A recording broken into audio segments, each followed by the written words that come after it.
The leather office chair creaked as Ethan Mercer leaned back, loosening his silk tie after another long but successful day at Caldwell Stone Marketing. Through the floor-to-ceiling windows of his corner office on the 38th floor, the Chicago skyline stretched before him, buildings glowing amber under the setting sun. This office, his position, his success, everything was the result of 15 years of relentless dedication, the same dedication he had once given to his marriage. His phone buzzed. A message from Madeline. "Working late again, don't wait up, love you." The same excuse, the same hollow words she had been repeating for weeks now. The same lie that no longer felt real. His thumb hovered over the screen, remembering a time when love you had meant something genuine. "Everything all right, Mr. Mercer?" He looked up to find Naomi, his assistant of 8 years, standing in the doorway. Her coat was draped over her arm, reading glasses hanging from a thin gold chain around her neck. She had that look, one he'd come to recognize, a knowing look, one that said she saw right through his forced smile. "Naomi," he said, slipping his phone into his pocket. "Have a good evening." "You too, sir," she hesitated. "And Mr. Mercer?" He raised a brow. "Whatever it is, you'll figure it out. You always do." After she left, Ethan pulled up his calendar, a nagging feeling growing in his gut. He began counting, 12 late nights, in 1 month. The pattern was impossible to ignore. Just like how Madeline had been guarding her phone, disappearing for lunch meetings, or how she had stopped wearing the diamond necklace he gave her for their 10th anniversary. On the drive home, traffic crawled along Lakeshore Drive, giving him too much time to think. Too much time to remember all the little changes. The way she suddenly started going to the gym more, buying new clothes, spending extra time on her appearance. At first, he had seen it as something positive. Now it formed a picture he couldn't ignore. A decade of marriage, a life built together, trust, commitment, sacrifice. He had given her everything. The lakefront house she had dreamed of, the interior design business she always wanted, unwavering support. And yet, here he was, wondering if it had all been a lie. When he pulled into the driveway, Madeline's white BMW was already there. 7:30 p.m., so much for working late. The house was quiet when he entered, but upstairs he could hear the shower running. Their entrance hall still displayed photos from happier times, their wedding day, anniversaries, vacations. Ethan stopped before a picture from their trip to Greece last year. Madeline's smile had seemed so genuine then, her arms wrapped around his waist as they posed before the Santorini sunset. Had she been faithful then, or had the lies already begun? Her purse sat on the kitchen counter, her phone next to it.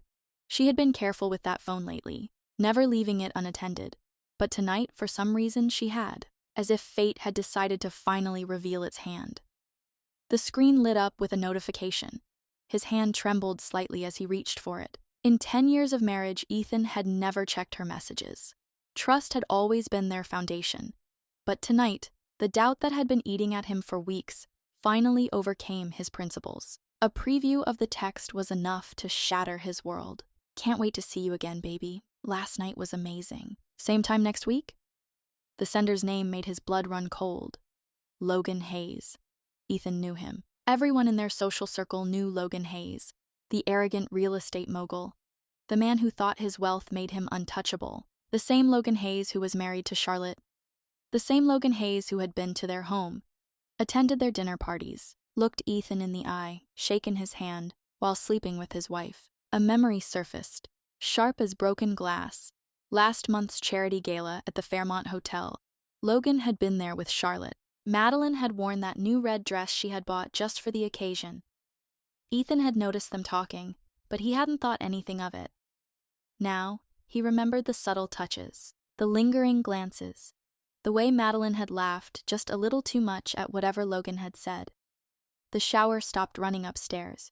With precise movements, Ethan placed the phone back exactly as he had found it and walked to the living room. He poured himself 2 fingers of whiskey from the crystal decanter, a wedding gift from Madeline's parents. His hands were steady now, but inside something had shattered. A plan began forming in his mind. This wasn't going to be a simple confrontation. No, They deserved something more elaborate, something that would destroy not just their affair, but their entire world. And he knew exactly where to start, with Charlotte Hayes.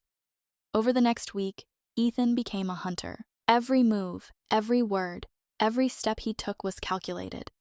His emotions were locked away. He had no use for them anymore. All that mattered was the plan. Each morning, he arrived at the office earlier than usual, using the quiet hours to build his case. His laptop became a digital vault of betrayal, a carefully curated collection of every lie, every secret meeting, every piece of evidence that would eventually bring their world crashing down.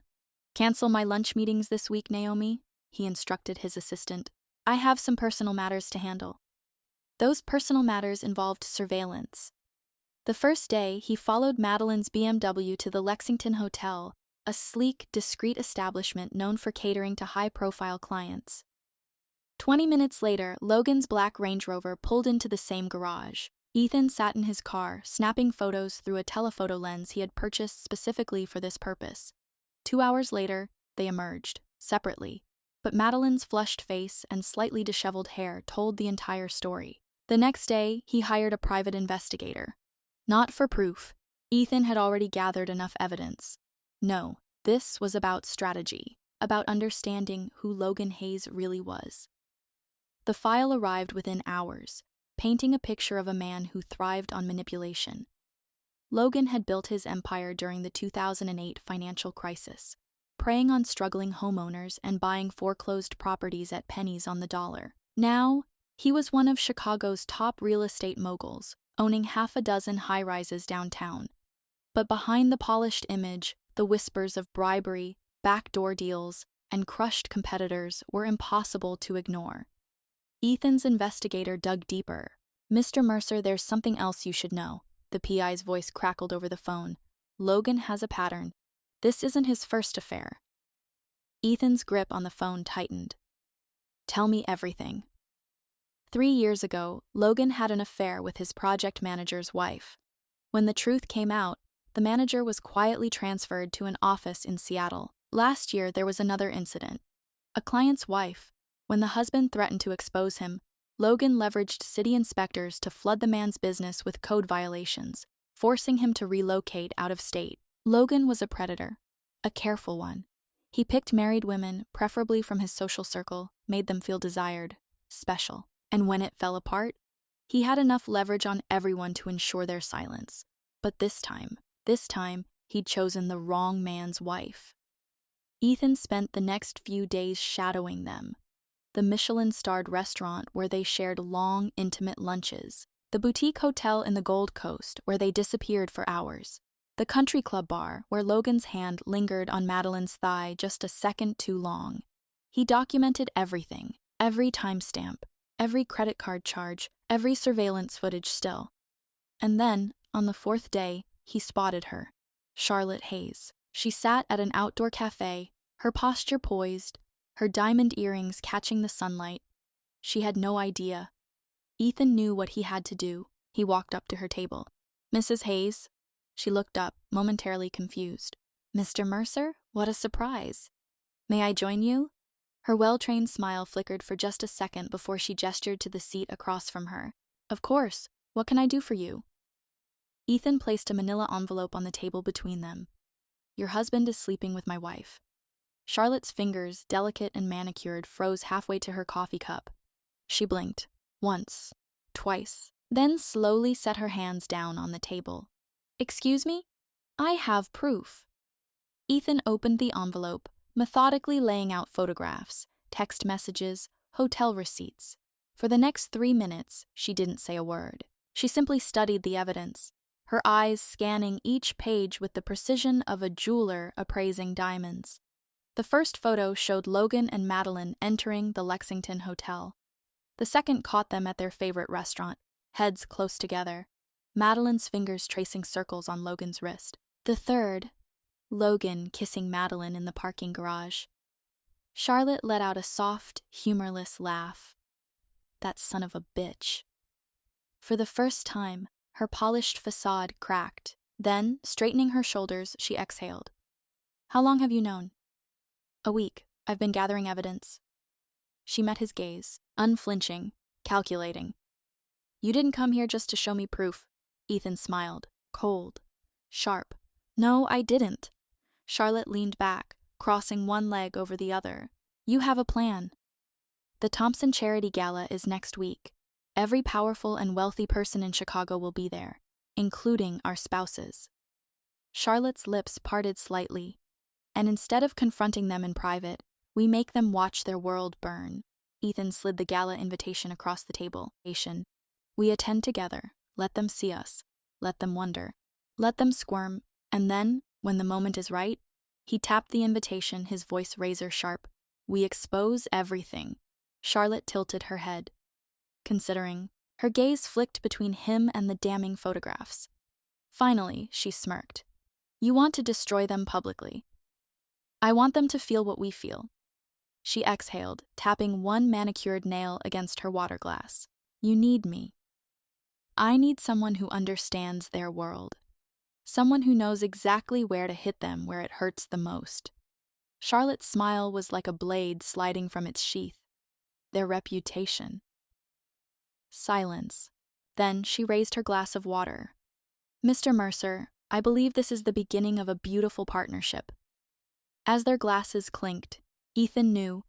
Logan and Madeline had no idea what was coming. Over the next few days, Ethan and Charlotte planned their revenge with meticulous precision. Every detail had to be perfect.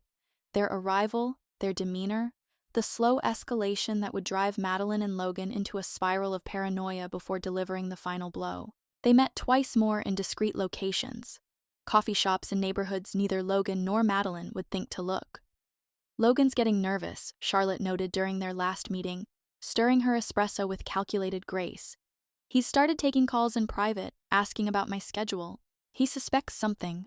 Ethan smirked. Good. Let him squirm. I had my lawyers add something special to our divorce agreement, she added, her smile razor sharp. A morality clause. If I can prove infidelity, he loses controlling interest in 3 of his biggest properties. Ethan leaned back. Thorough. I like it. Charlotte sipped her espresso. And your preparations? Ethan pulled out his phone, showing her the latest addition to their plan. I hired someone to record everything at the gala, multiple angles, professional quality. He glanced at her. When this hits social media, there won't be a single event in Chicago they'll be welcome at again. Charlotte's lips curled into a satisfied smirk. Perfect. 2 days before the gala, Madeline became clingy. We should have dinner together, she suggested, chopping vegetables in their kitchen. Just us, like we used to. Ethan watched her hands move, remembering all the times they had cooked together in happier days. Yes, we have been busy, haven't we?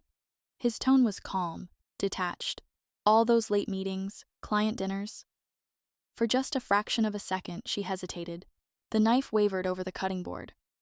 Well, that's business, isn't it? Of course, Ethan said smoothly, raising his glass of wine. To business. That night, he watched her sleep, her breathing steady, peaceful, so unaware that everything she knew was about to be destroyed. The Thompson Charity Gala transformed the crystal ballroom of the Fairmont Hotel into a glittering spectacle of wealth and power. Crystal chandeliers cast golden light over Chicago's elite as they paraded in their finest attire, the air thick with expensive perfume and whispered gossip. Through the tinted windows of his black Mercedes, Ethan watched. The valet opened Charlotte's door first. She stepped out, stunning in an emerald green designer gown that whispered money and power, diamonds catching the light at her throat. Ethan adjusted the cufflinks on his tailored tuxedo. Time to put on a show. Ready? He asked, offering his arm. Charlotte's red lips curled into a predatory smile. Born ready. As they walked into the ballroom together, the effect was instantaneous. Whispers, stares, the slow, dawning realization that something was different. Is that Ethan Mercer with Charlotte Hayes? Aren't they both married to... Wait. Across the room, Madeline and Logan were near the bar. Logan's grip on his champagne glass tightened. Madeline's face went pale. Charlotte leaned in slightly, speaking just loud enough for those nearby to hear. Colton has been absolutely instrumental in helping me explore new opportunities. The innuendo wasn't lost on anyone, least of all their spouses. Madeline set down her glass with shaking hands. Logan's confident smirk faltered. The tension mounted as Ethan and Charlotte glided through the crowd, smiling, laughing, making small talk. They didn't approach Madeline and Logan. No, they let them watch, let them wonder, let them agonize over every touch, every whisper, every look. It didn't take long for Madeline to crack. "Ethan," she said, appearing at his side, her voice tight with forced politeness. "Can I speak with you for a moment?" Ethan turned slowly, as if he had only just noticed her. "Madeline, you look tense. Everything okay?" "Please." She glanced at Charlotte, then back at him. "Just for a minute." He pretended to consider it, then smiled at Charlotte. "Actually, I promised Charlotte the next dance." Madeline's composure slipped. Raw panic flashed across her face. "What are you doing?" she hissed. "Dancing," Ethan replied smoothly, his expression unreadable. "Is that a problem?" The orchestra began a slow waltz. Ethan pulled Charlotte close, moving with practiced elegance. "Your wife is about to have a meltdown," Charlotte whispered, her lips curved in amusement.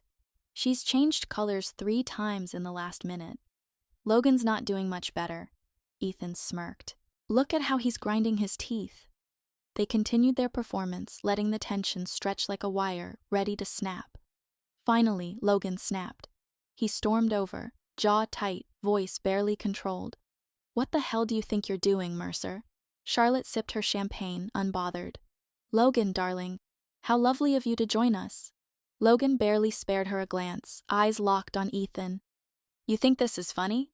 Bringing my wife here? Making a scene?" Ethan's smile didn't waver. "I thought you loved an audience, Logan. You certainly seemed to enjoy showing off at the Lexington Hotel last month." The blood drained from Logan's face instantly. "You—" Logan's voice cracked. Ethan took a step closer, lowering his voice so only Logan could hear. "I know everything."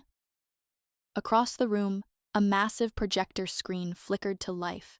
And then, the photos appeared. Madeline and Logan entering hotels, sharing secret meetings, stealing forbidden touches. The room fell into complete silence. Madeline staggered back, one hand covering her mouth. Logan looked like he had been physically struck. Ethan picked up a fresh champagne flute from a passing waiter. "Ladies and gentlemen," his voice carried through the stunned crowd, "I'd like to propose a toast." Charlotte raised her glass, smiling wickedly. "To our dear spouses." Ethan's gaze landed on Madeline, his voice cold as steel. "To their secrets, their lies, their arrogance in thinking they'd never be caught." Charlotte's smile sharpened. "To karma." Madeline crumpled to the floor, sobbing openly. Logan was shaking, his face red with fury. "You son of a—" He lunged. Ethan was ready. His fist connected with Logan's jaw. The sound of impact echoed through the ballroom. Logan stumbled back, blood dripping from his split lip. Ethan adjusted his cufflinks, his voice eerily calm. "You're done, Logan." Charlotte took a slow sip of champagne, watching her husband bleed on the marble floor. "Well," she mused, smirking, "that went even better than I expected." The sound of gasps and murmurs filled the ballroom as Logan Hayes stumbled backward, blood trickling from his split lip. Silence. Then, chaos. Phones were pulled out, cameras flashing, whispers turned into open speculation. "Did you see that? Oh my God, he hit him. Wait, are those hotel receipts?" Madeline was still on the floor, sobbing into her hands. Charlotte calmly swirled the champagne in her glass, watching the scene unfold with cold satisfaction. Security rushed forward, unsure whether to break up the fight or escort Logan out. But Logan wasn't done. "You think this is over?" Logan growled, wiping blood from his lip. "You just made the biggest mistake of your life, Mercer." Ethan smiled, unshaken, unbothered. "Funny," he mused. "That's exactly what your wife said when she signed the divorce papers." Charlotte let out a soft laugh. "Oh, don't look so surprised, Logan. You had to know this was coming." She reached into her clutch and pulled out an envelope. "The divorce papers." With deliberate grace, she opened the envelope, letting the documents flutter down onto Logan's shoes. "Consider yourself served." The crowd gasped. Logan's face turned a dangerous shade of red. "You—" He reached for her, but two security guards stepped in, grabbing his arms. Charlotte arched a brow. "Careful, Logan. You wouldn't want to make a bigger scene than you already have." Ethan smirked. "Though I suppose you're used to performing in public. After all, you were bold enough to cheat on your wife in half of Chicago's most expensive hotels." Logan lunged again, but security held him back. Ethan dusted off his tuxedo, turning back to Madeline. "And you," he said, his voice low and controlled. She looked up at him, mascara streaked and broken. "Ethan, please, let me explain." "Explain?" His voice was mocking. "Oh, please, Madeline, enlighten me. Tell me how sleeping with Logan was just a misunderstanding." She shook her head, tears spilling down her cheeks. "I made a mistake. I wasn't thinking." "No, you were thinking," Ethan corrected. "You were thinking when you snuck around, when you lied, when you looked me in the eyes every day and pretended to be my wife." Her lower lip trembled. "I love you, Ethan." He laughed, cold and empty. "No, Madeline. You love the life I gave you. But that life—" He gestured to the screen still displaying her betrayal in high definition. "It's gone, just like you." He pulled out his own envelope, her divorce papers, and dropped them at her feet. She gasped. "No, Ethan, please, I don't want a divorce." He adjusted his cufflinks. "You should have thought about that before you climbed into bed with another man." Charlotte raised her glass. "To endings." Ethan clinked his glass against hers. "And to justice." They turned and walked out, leaving Logan and Madeline in ruins. By morning, the story had exploded. Front page news, social media wildfire. Every society page, business publication, and gossip site had the same headline. "Real estate mogul, Logan Hayes caught in infidelity scandal. Explosive confrontation at charity gala." Photos and videos of the altercation flooded the internet. Ethan punching Logan. Madeline crumpled on the floor. Charlotte, elegant and composed, watching it all unfold. By mid-afternoon, Logan's company stock plummeted. By the next day, two of his biggest investors pulled out. And by the end of the week, the SEC announced an investigation into his financial dealings. Logan Hayes was officially ruined. A week after the gala, Ethan sat in his penthouse apartment sipping coffee. The morning paper sat in front of him. Hayes Properties under investigation for fraud. His phone buzzed. A text from Charlotte. "Have you seen the news? Logan's investors are abandoning ship. SEC is coming for him next." Ethan smirked, taking a slow sip. Couldn't have happened to a nicer guy. "And Madeline?" Charlotte asked. Ethan leaned back in his chair. Pathetic. She had called him over 20 times, left voicemails, emails, even showed up at his building crying in the hallway. Security had escorted her out. "She made her bed," Ethan texted back. "Now she can lie in it. Alone." Charlotte's response came instantly. Poetic. Ethan set down his coffee, watching the Chicago skyline. Everything had worked out perfectly. Logan was ruined. Madeline was disgraced. And Ethan? He was free. Completely, utterly, and gloriously free. He picked up his glass, raising it slightly to the window. To karma. He took a slow sip. Because sometimes, revenge really is best served cold.